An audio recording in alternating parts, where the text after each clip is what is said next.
When I left Pixar, I wanted to pursue independent storytelling, independent filmmaking. I think Blender heard about me through several people, and then I was asked by good people in common to like, hey, I think they're looking for someone and maybe you should reach out. And so it became this organic, let's meet and chat, because we're aligned in a lot of our passions and a lot of like what our perspectives are on independent filmmaking, or the role of the artist and the role of storytelling, and how technology is meant to serve that artistic vision. So it just felt like a natural kind of fit. It's basically, metaphorically, it's a story about someone who is trying to get somewhere and is very determined to get somewhere despite various obstacles. And the idea that we have from that point in the story is that she is made of a breakable material. And the question in the story is, what do you do when you break? And it's handled through this idea of a sailboat and the ocean and layers of the sea, and reassembling of a broken self. We want something that's really compelling, that feels like it's driven from the inside out. And this one has some really big inherent challenges. We need to figure out visually how to tell the story, and we need to do it quickly. We decided to go for 3D pre-visualization because that way we could already start having the conversation about cinematography. It's a good way to gauge things quickly and put something in the edit that has some spatial dimension to it. But in other cases, we treat it kind of like a hybrid of a storyboard, where we make singular frames and then go to a next frame and we make the next storytelling pose. And then we just splice those images together in the edit. I'm storyboarding some extra boards for scene 10, falling into the abyss. So we get a bunch of new storyboards in there to clarify our emotions. We're trying to do an edit for the whole movie. We are doing storyboarding and previs at the same time. What's the difference between thumbnailing and storyboarding? Well, thumbnail, it is one image that defines the shot, so like the angle and how close up or not it is, and then over that then you can add more action bits. I did the thumbnails from some sequences, and then that sequences I storyboard them. Do you have enough work for tomorrow? Because I have to do home? 14. I'm gonna add new stuff on 14. I have like a couple of shots that they have to be redo. Okay. And then I will take your crap, so probably Friday, whenever you finish. Yeah, you can take the thumbnails and use it as a base if you want. And redo everything. I'm not saying that your thumbnails are bad. You know. I know. The current priority, number one, is there are scenes that really need to be figured out, and one of the most crucial ones is the beginning. But that being said, this train is already moving and we need train tracks in front of it. And we know that the beginning is always going to be a thing we need to deal with, introducing the character with just enough empathy. So we are going to postpone the whole beginning and this week completely focus on the rest of the film and making sure that any big question marks that are still there lingering, we are gonna nail those down, finalize the set, so this thing can be moved into layout and then animated. I always try to marry the visual aesthetics with the animation style, so that's something we need to find out with this, because we're going for a more painterly look and see what kind of style fits with that. The oil painting style is something that Jericca and Florent ended up with.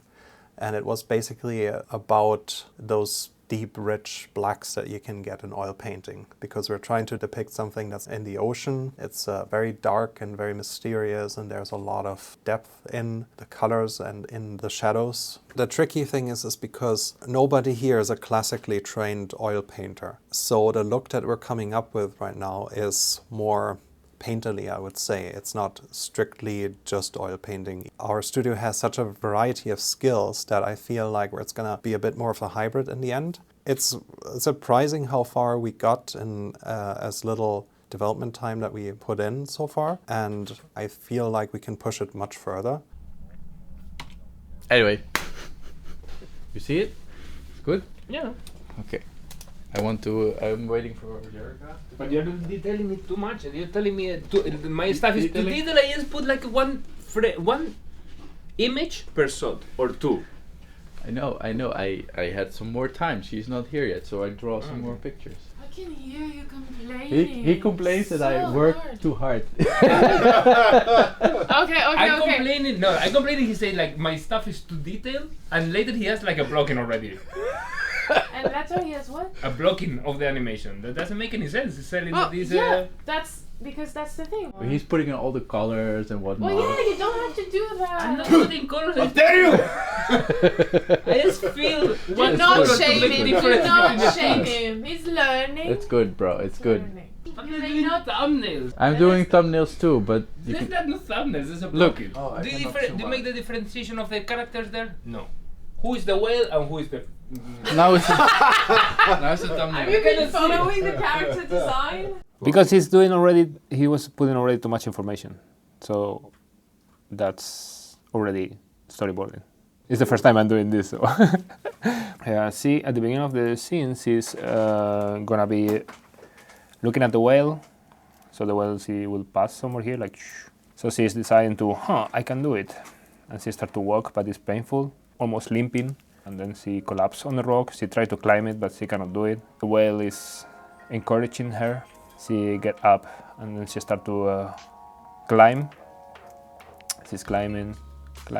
She's gaining momentum, so every time she's going faster and faster. She jumps over the rocks like, and then she's hanging on one rock, and then she just propels herself. She's like moving her arms. Yes. You're supposed to play it just like. Alright. Almost as good as Rick's drawings now. Almost. Comparing you to someone else. That's my only motivation. Doing it better than Rick. I mean, it's not difficult. He draws like a 5-year-old. I think it's a really fun dynamic. There's something very special about, sitting around in a room and being like, it could be this, or what if that happens, or, and what I really appreciate about each of them is they bring a very different kind of sensibility and a different perspective of what they're thinking about. I feel like with every project we tend to improve the workflow, but it's also working with a new director, a new version of Blender. It's kind of like reinventing the wheel in every project. It's not that like we, after so many movies, are this oiled machine that kind of like just churns out movie after movie. We didn't want to do something we had done before. We're always trying to branch out into as many different styles as we can, and with this we felt like we really wanted to push the more non-photorealistic techniques in Blender, but still making it realistic in a sense. We basically call it PBNPR, which stands for Physically Based Non-Photorealistic Rendering, which is our latest buzzword here. So look, similar to this thing, just in a different brush style. So we have finer strokes for the hair and the woven material of her blouse, for example. We have multiple brush atlases, we call them. Vivian made another page like this with more finer brush strokes. We have a couple of different ones. These are actually real scans with oil painting on paper.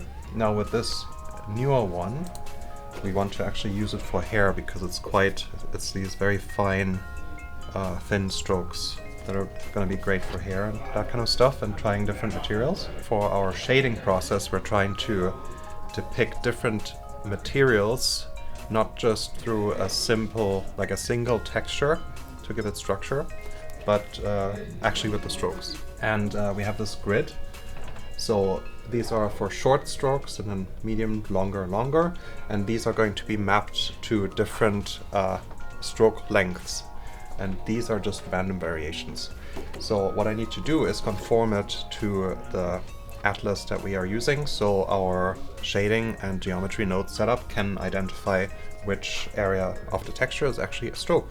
I mean, that's one of the main ideas with this whole setup, that we would be able to reuse the brush stroke tech that I built on top of geometry nodes for all sorts of different things.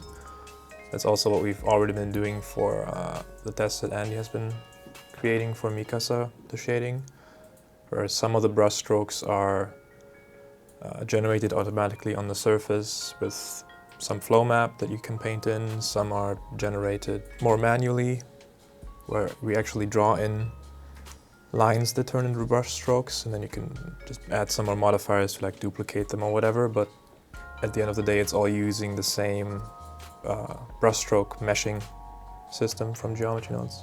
And that's the idea, to continue doing that for like the volumetric brushstrokes and brushstrokes that we're going to have in the effects. Like for example, for some fluid sim stuff, the waves like crashing into the ship, that's probably going to like generate brushstrokes as well that we render in the same way. So that's the idea, that it kind of blends the whole style together because we use the same techniques even though it's coming from different sources. So essentially, instead of film grain, this is a film made up entirely of moving brushstrokes. Yes, well, film grain might be an exception. I don't think we should have like brushstrokes that are just 1 pixel small or something. I mean, we're obviously also going to have effects that are not using brushstrokes, but the idea is to use this setup as much as possible in different scenarios.